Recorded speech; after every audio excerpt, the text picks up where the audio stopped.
Hello and welcome to the Listening Post's unboxing channel on YouTube.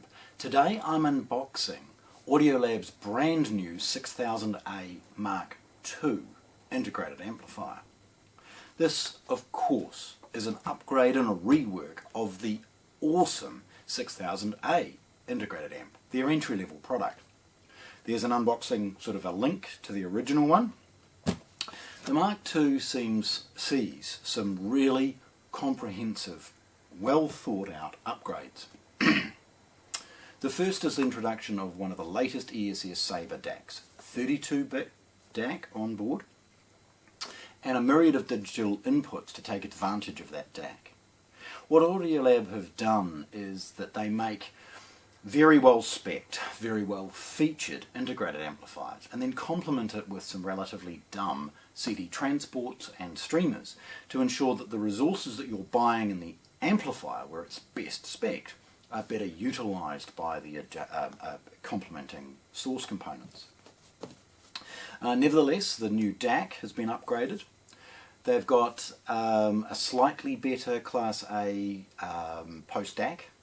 That's a modest upgrade. It's a sonic little tune, I guess, that they've sat and had a listen to. They've also developed a little bit more dynamic range through the process, so although the rated wattage remains the same at about that sort of 50 watt mark, they've got a little bit more dynamics, a little bit more bottom end control.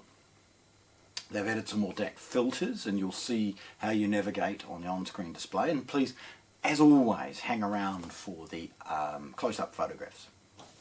One of the biggest improvements is obviously the power supply. With the higher end models in the range, so they do a 7000 and 9000, the power supplies of course are a big factor of how the amplifier will deliver its control and overall tonality to the speakers. So any small improvement there is going to be noticed, and that's probably the biggest thing I've seen, is that improvement in the power supply, the smoothing capacitors associated with it, all of those bits is delivering a cleaner, clearer, controlled sound out to its transistors and therefore the speakers. It's got 200 VA transformer, 15,000 whatever capacitors.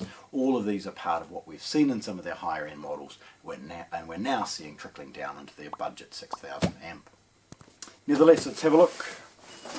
Audiolab, front and centre as far as their packaging.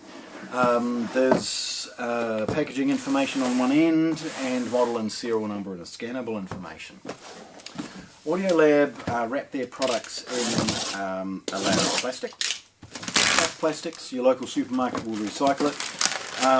It's very much about protecting this from all weather environments, and if you've seen all these desiccant bags that end up in these products to try and keep them dry, well, if the product gets damp, well, it's going to blow that way out of the water and you're going to end up with a problem.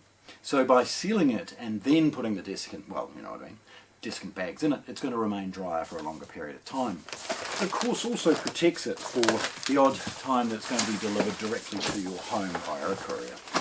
Okay. Nevertheless, getting rid of that plastic means that immediately we end up with a beautiful clean box. It looks factory new, basically brand new. Opening this is very easy. It is sealed closed with the sort of tape, this paper tape that all of the Audiolab products are known for. Very, very easy to open it up. Tipping it forward so we can have a look. The first thing is just one of those desiccant bags and a bit of foam. Big Ziploc bag with a comprehensive manual associated with the operation of the amplifier, and then with some foam that's actually specifically cut to support and protect the volume and input selectors that we'll see in a moment. We have the accessory box. Okay, so in there we see a traditional New Zealand IEC power cord. It's earthed. A couple of AAA batteries, and then the remote control positioned inside the box and with some closed cell foam. The remote is kind of a system remote, so it will operate the basic comprehensive functions of the amplifier, but the basic functions of some of the connected devices like the CD transport and the streamer. It's got a good feel. It's a full size remote control and all the buttons are very, very straightforward to operate. Lifting the product out of the box at that point is very straightforward. We see again a big desiccant bag, that box. Get rid of the closed cell foam, it's done its job. Roll it carefully over. Okay, now on one end it is sellotaped closed, and so a couple of very, very simple nicks and we're in. Now this amplifier is in black. I'm pretty confident I did the original 6000 in silver, so again if you want to see the colorway, jump into the previous unboxing video. Rolling it carefully onto its end and then slowly slipping the bag off, we get to see the amplifier for the first time. Now look, while it's on its edge, it's worth mentioning that Audiolab have even invested in the feet. I know it's a silly thing to even comment on, but when these products are sitting on a hard surface, the potential for vibration, or that microscopic vibration associated with all sorts of things, the transformer, all of those, can actually affect the sound.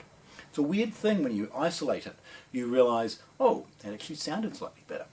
Well, they've included isolation feet in their products. Nevertheless, as we've grown used to with the Audiolab, we see an extremely simple but effective design.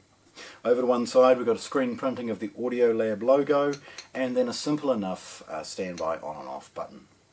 Big IR sensor and a 1/4 inch headphone socket. We've got a traditional volume control.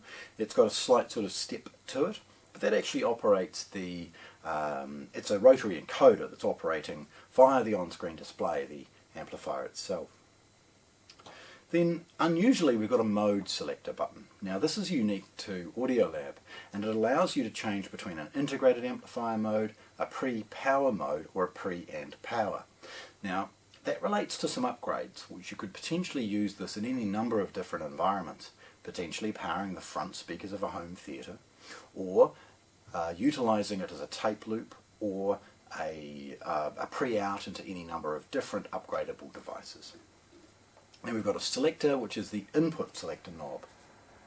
Then a screen print of the model, which is 6000A, and a simple standby sort of light. There's no implication on the front that this is now the Mark II, with the better DAC and the better power supply on board. Tilting it forward, we see an absolute emulation of the previous design with lots of ventilation for heat. It's exactly the same depth, and stacking it on top of the complementary components like the streamer and the CD transport means it's going to fulfill a lovely role as far as how elegant it is. Looking at the back, we actually see how really, really well featured this is. Starting at the boring end, we've got a traditional rocker switch for power and an IEC socket. It's fused as well. Then the first implication that this is the Mark II, and it's right here at the boring end beside the power, 6000A Mark II. And then the traditional left and right binding posts. They're a 5-way binding post with a modest fit and finish. We've got a couple of triggers, both in and out, triggering this on from an external device or out again to trigger a power amp or some other connected device. Beside the triggers we've got the Bluetooth antenna, which is already fitted, a USB-A. It says update, and I would suggest that relates to the firmware. Maybe there's going to be a release one day for some better DAC, EQ curves or something like that, but that's the kind of thing you'd use it for. Don't be surprised if it supplies 5 volts, and you might be able to charge your phone off it if required. The biggest single change though is the introduction of an ARC HDMI input that allows a very quick and easy connection to a television, and if you set it up correctly as far as the CEC or Consumer Electronics Control, you can end up with the television remote control actually changing the volume of the amplifier. Then we've got 2 coax and 2 optical inputs, clearly labelled coax 1, optical 1, coax 2 and optical 2. We've got the pre-out at this point. That's brilliant as far as the ability to, actually hang on, it's the pre-out, because beside it you've got the power output, which is designed to, again with the selection I discussed earlier, give you the ability to utilize this in a tape loop environment or as a power amplifier in a theatre environment. And it's that loop that's wonderful, and you select it from the front rather than pulling out bridging clips. Beside that, we've got a couple of analog inputs, labelled auxiliary 1, 2 and 3, and then a dedicated phono preamp and ground. Finally, the serial number associated with the model in the corner. So there we have it. Audiolab's brand new 6000A MKII, stunning and upgraded integrated amplifier, unboxed here at the Listening Post in Christchurch, New Zealand. Thanks for watching. If you want to see more, subscribe to our channel.